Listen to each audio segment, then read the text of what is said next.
Esse é um laudo que nós fizemos no dia 6/11, na escala especial, de uma impressão digital de uma senhora de 82 anos, que foi aposta num documento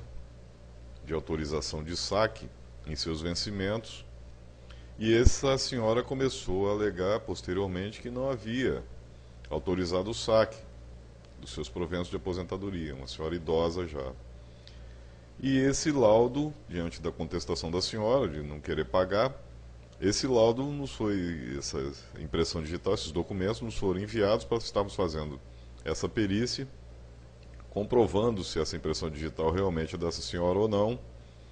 para poder ver se tem legitimidade a cobrança nos proventos dela que está sendo feita pela instituição financeira, que alega que ela, não sabendo ler e escrever, apôs a impressão digital dela no documento que autorizou o saque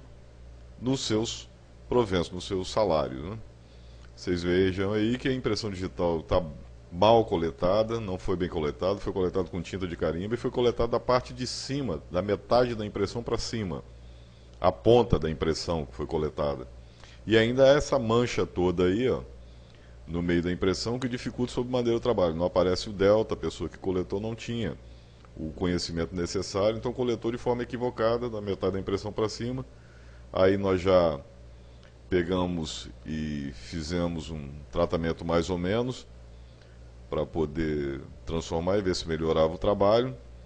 E aí já submetendo ao ImaQuest, que é um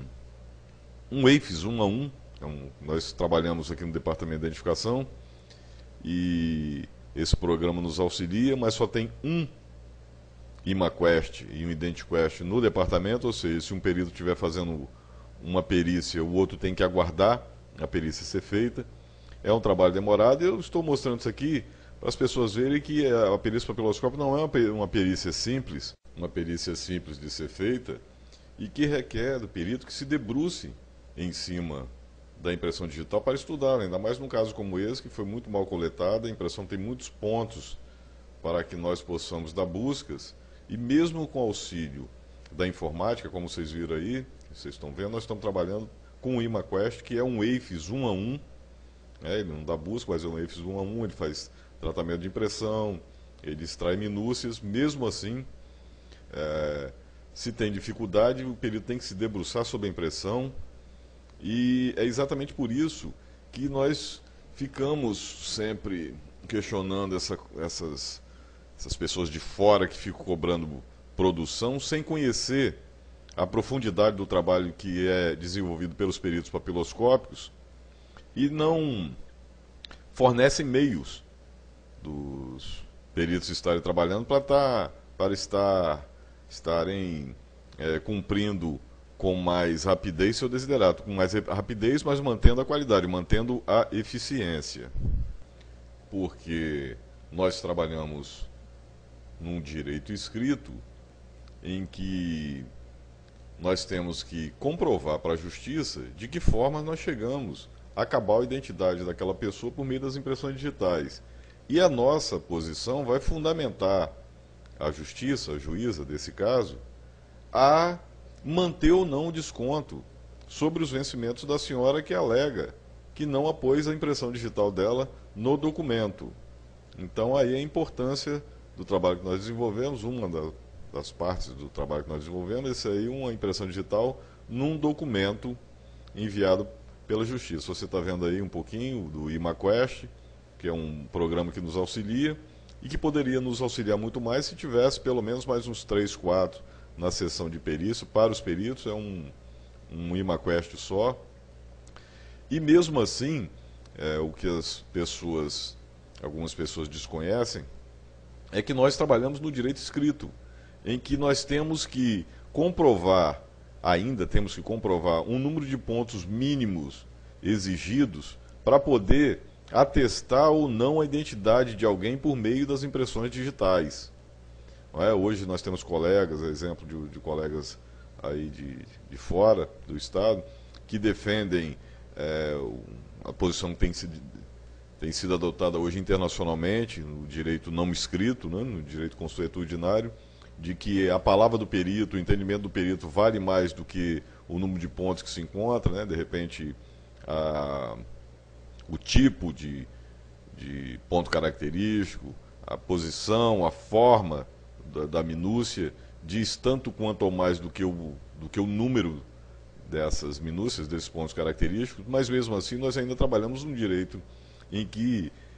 um direito escrito, em que se cobra de que forma se chega, os advogados questionam de que forma se chegou a determinada posição. Exatamente por isso, mesmo reconhecendo essa posição, uma posição de vanguarda atualmente, nós estamos tratando de seguir as regras do Instituto Nacional de Identificação, conforme nós colocamos nos nossos laudos. E é acreditado a Edmundo Locardi essa questão da descoberta dos 12 pontos característicos para afirmativo de identidade de alguém através das impressões digitais. Mas, paralelamente a Locardi, esse médico legista forense que vocês estão vendo aí, o Vitor Baltazar, no início do século passado, desenvolveu, professor de medicina forense da Universidade de Sorbonne, em Paris, ele desenvolveu uma fórmula matemática para a afirmativa de identidade, número mínimo de pontos característicos para a afirmativa de identidade de uma pessoa por meio das impressões digitais, conforme você está vendo aí. E Vitor Baltazar trabalhou da seguinte forma: considerando os pontos característicos que ele se distribui de forma aleatória pela estampa digital, considerou 4 espécies de pontos característicos apenas, que é a bifurcação, que se dirige da direita para a esquerda e da esquerda para a direita, e princípio e fim de linha também, da direita para a esquerda, da direita para a esquerda, fixando uma quantidade média de 100 pontos característicos para um datilograma, dividindo imaginariamente em 100 quadrículos uniformes, conforme você está vendo aí também. Aí então, conforme você pode ver, a forma como o professor Baltazar discriminou a sua leitura sobre os pontos característicos, o número mínimo de pontos característicos. E aí, através de matemática, é uma fórmula complexa, não vamos aqui estar discutindo a respeito dela, mas se utilizando de uma matemática complexa, o professor Baltazar chegou à seguinte fórmula matemática. Simplificando, você teria a fórmula I igual a log de N sobre log de P, sendo que I é o número de pontos característicos que nós desejamos obter, N é o número de habitantes, P são os 4 pontos característicos básicos que o professor Baltazar se utilizou para obter uma fórmula consistente, né, que é aqueles pontos que estão distribuídos naqueles 100 quadradinhos da impressão que você viu ali. E esse número hoje, uma população de em torno de 7 bilhões de pessoas, 7 bilhões, seria em torno de 17,3 pontos característicos mínimos para se afirmar a identidade de uma pessoa. Então nós temos aí, numa sobreposição de imagens, aí você está vendo a impressão digital da senhora no prontuário civil dela, com a sobreposição de imagens, que nós fizemos fora do departamento, que não tem condição de fazer lá também, mostrando aí que a impressão, aquele fragmento, conforme você pode ver aí na montagem, ó, aquele fragmento se tratava da impressão dela. Mas isso aí é para quem tem o mínimo conhecimento de papiloscopia e não para quem fica cobrando produção sem conhecer o mínimo da profissão. E nós mostramos aí a vocês, no fim, uma ideia muito interessante que partiu do colega perito Wellington Cremasco, que é um laudo preliminar de perícia papiloscópica para fundamentar